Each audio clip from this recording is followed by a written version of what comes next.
Capitulum XXVII, Res Rusticae, Lecture 1, Versus Primus usque adversum XXI primum.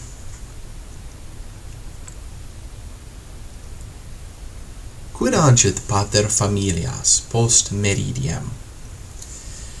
What does the head of the household do after noon, after the midday point? Recall that familias is an archaic genitive. So where we would expect familiae, this technical designation has preserved an archaic spelling and is often written as one word, pater familias, or also mater familias, as one word, father of the household, mother of the household, where the idea is head of the household or male in charge of the household. Primum quiescit, tum ambulat, denique lavatur. First he rests, he's quiet, he rests. Then he walks, finally, denique, he washes. Notice that lavatur is passive in form. Latin doesn't have a middle voice like Greek does, and so the passive is often brought in to suggest that the action of the verb is done reflexively. That is, the subject of the verb, Julius, does the verb to himself. Of course, that particular form is also consistent with Julius is washed by 5 slaves, Julius lavatur ab quinque servis, but in the context it's reasonable to take it as a reflexive idea. Julius igitur, postquam Paulum quievit, ambulatum exit. Ørberg shows us that the perfect of quiescere is quievisse.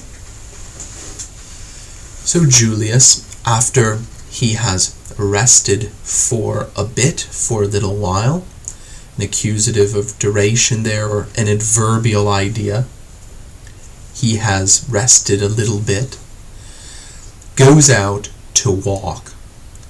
Ambulatum, recall that that is the supine in um. We use the supine in um after a verb of motion to express purpose. Iam desiet imber, aves russus in horto canunt. The rain has already stopped. Desinere, to leave off doing something. And desiisse is the perfect infinitive, which we're seeing here for the first time. The birds are again singing in the garden.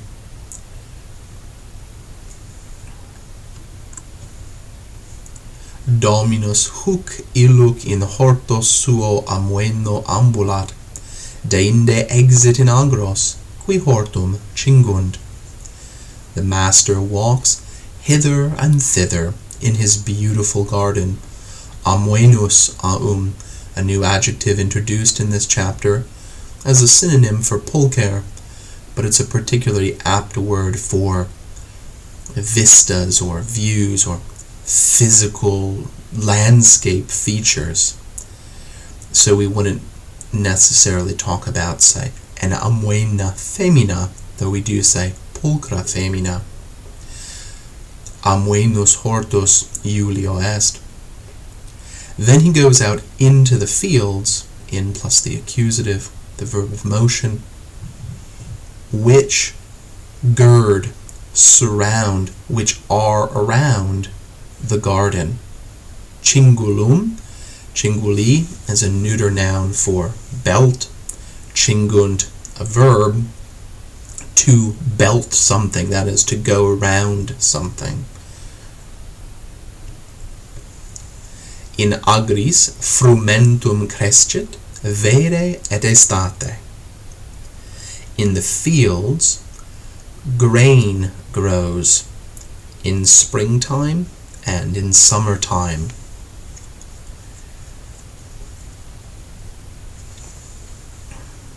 Sometimes you'll see a frumentum translated or given in a dictionary as corn, but this is really a English use of the word corn. Grain would be better from an American perspective. We're just talking about generic wheat, barley, that sort of thing, though there are more specific terms to use as well. Crescere, crevise. It grows, it comes up. Vere et estate are in the ablative case. That would be the ablativus temporis, the ablative of the time when. So we're not saying in vere et in estate, but simply vere et estate without the preposition. Ver, veris, a neuter noun, and estas, estatis, the boiling or fervid time, the hot time. Mense Augusto, frumentum metitur, et ex agris vehitur. In the month of August, the grain is harvested and is transported, perhaps, is carried out of the fields. Another ablativus temporis, mense Augusto, in August month. Recall that the particular names of all the months are adjectives, and so it would be usual to see mense Augusto, that is to have the noun mensis in combination with the adjective Augustus aum. Though it's not necessary to have mensis, we can leave that idea understood. Deinde agri arantur, et novum frumentum seritur. Then the fields are plowed, arare, to plow, here in the passive voice, third person plural, and new grain is sown. Qui agros arant, ac frumentum serunt et metunt, agricolae appellantur. They who plow the fields and sow and harvest grain are called farmers. Notice the construction, or the combination of words that came together to give us agricola, a cola, cole, an inhabitant, one who cultivates a particular area, and the verb colere, then to the inhabitant or the cultivator of a field. Inhabitant is derived from the idea of cultivation, so cola, cole.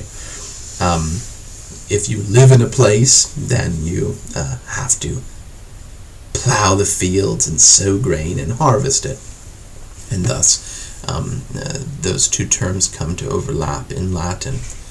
Notice also about the word agricola, agricolae, that it's first declension masculine. Agricola est vir, cuius negotium est agros colere. What is an agricola anyway? Well, it's a man whose negotium, see how the word negotium is put together from nec and otium. So otium, leisure, nec otium, non-leisure, whose business or occupation is doing that infinitive, is cultivating the fields. So that relative clause, the sentence that is the relative clause, could be taken in one of two ways. We could make negotium the subject, whose business is, or we could make colere agros the subject. Cultivate whose, well, I guess it would be awkward with the relative pronoun there, but minus the relative pronoun. Cultivating fields is his business. I mention that because it's important to remember that colere can be the nominative. In the last chapter, in chapter 26, we saw what happens to that infinitival idea when it leaves the nominative case and goes over to be a part of other cases, the genitive, the dative even, though I don't think we saw any datives. The accusative, that is when it's followed or preceded by a preposition, and the ablative. And here it's in the nominative, colere.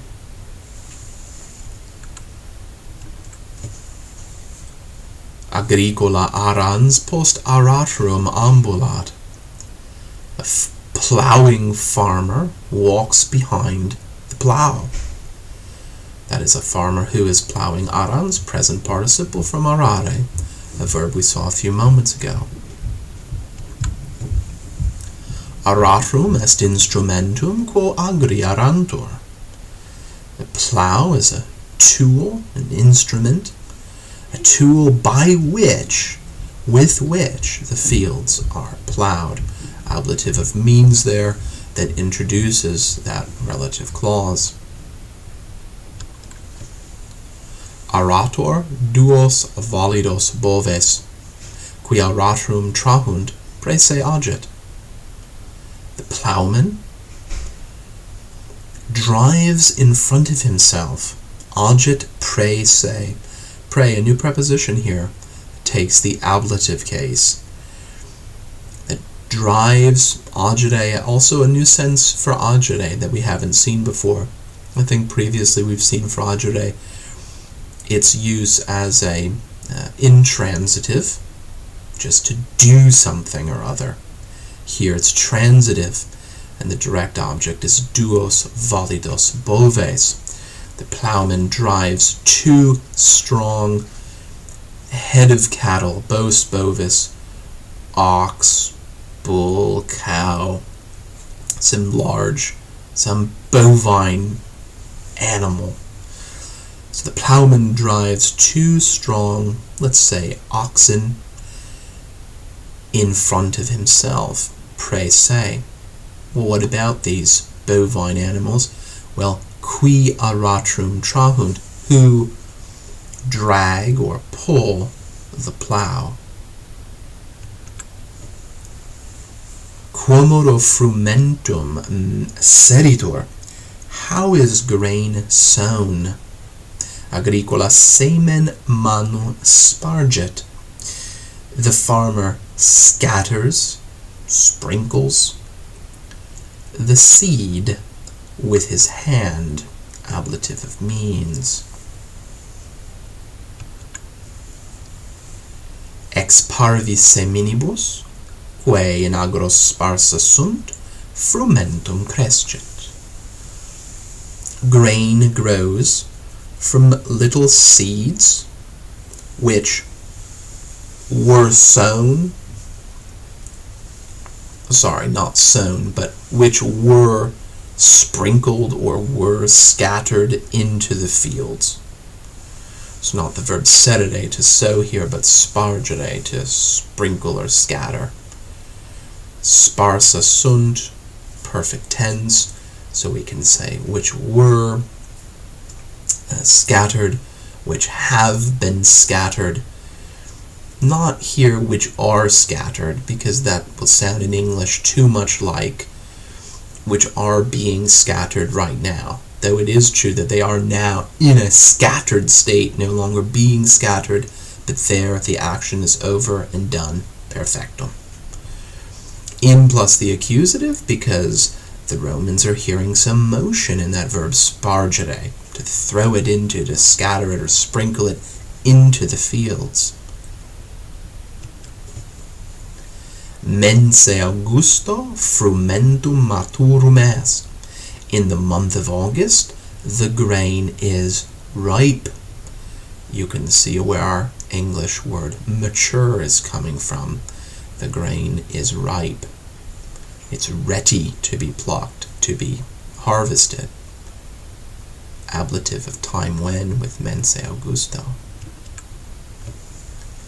Quomodo metitur frumentum, falce metitur. How is the grain harvested? It is harvested by means of a scythe. Falx, fulcis, feminine noun of the third declension. Falx est instrumentum quo agricola metit.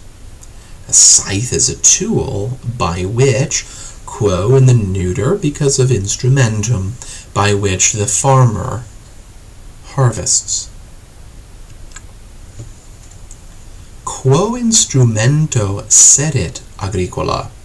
Notice the ablative of means again. Quo instrumento.